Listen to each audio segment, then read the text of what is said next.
Senior లీడర్ను కాబట్టి తనను target చేయడం సహజమన్నారు ఎమ్మెల్యే కడియం శ్రీహరి. వరంగల్లో తానే బిగ్ లీడర్నని తెలిపారు. ఉప ఎన్నికలు వస్తే ఎదుర్కొనేందుకు సిద్ధంగా ఉన్నానని చెప్పారు.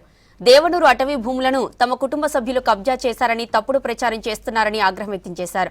ఎమ్మెల్యే పల్లా, మాజీ ఎమ్మెల్యే రాజయ్య తప్పుడు ఆరోపణలు చేయడం మానుకోవాలని హెచ్చరించారు. 30 ఏండ్ల రాజకీయ జీవితంలో గుంట భూమి కబ్జా చేయలేదన్నారు కడియం శ్రీహరి. పల్లరాజేశ్వరరెడ్డి గారి ప్రకటనలు, తాటికొండ రాజయ్య గారి ప్రకటనల్లో నేను అటవీ భూములను ఆక్రమించుకున్నట్టుగా విస్తృతంగా ప్రచారం చేస్తున్నారు. ఏమాత్రము ఆధారం లేని వార్తలు, సత్యదూరమైన వార్తలు.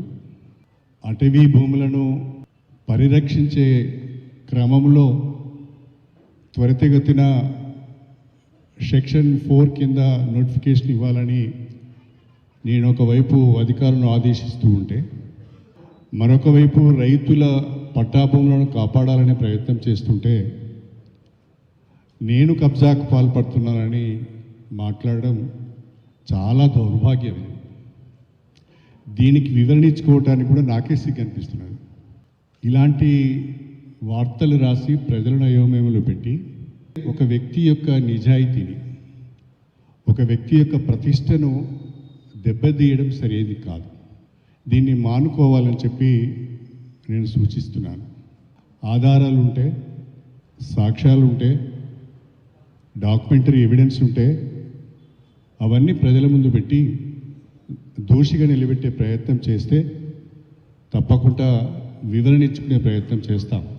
కానీ ఏది లేని పరిస్థితులలో ఏదో ఆకాశం నుంచి మెటీరియల్ను తీసినట్టుగా, ఏదో శూన్యం నుంచి మెటీరియల్ను తీసినట్టుగా ఈ వార్తలు రావడం చాలా బాధాకరం. నిజంగా మీ దగ్గర సాక్ష్యాలు ఉంటే, ఆధారాలు ఉంటే అవన్నీ బయట పెట్టండి. అవి నిజమైతే, నిజమని మీరు నిరూపిస్తే తక్షణమే నేను నా ఎమ్మెల్యే పదవికి రాజీనామా చేసి ప్రజలకు క్షమాపణ చెప్పడానికి సిద్ధంగా ఉన్నాను.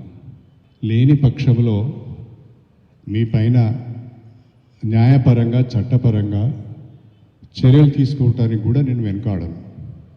నా మంచితనాన్ని మీరు తక్కువ అంచనా వేయొద్దు.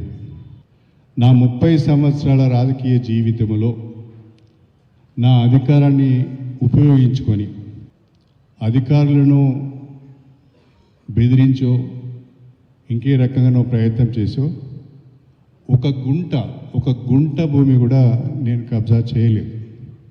ఉమ్మడి వరంగల్ జిల్లాలో కానీ మరెక్కడైనా కానీ నేను భూ కబ్జాకు పాల్పడినట్టుగా నిరూపిస్తే కూడా నేను రాజీనామా చేయడానికి సిద్ధంగా ఉన్నాను.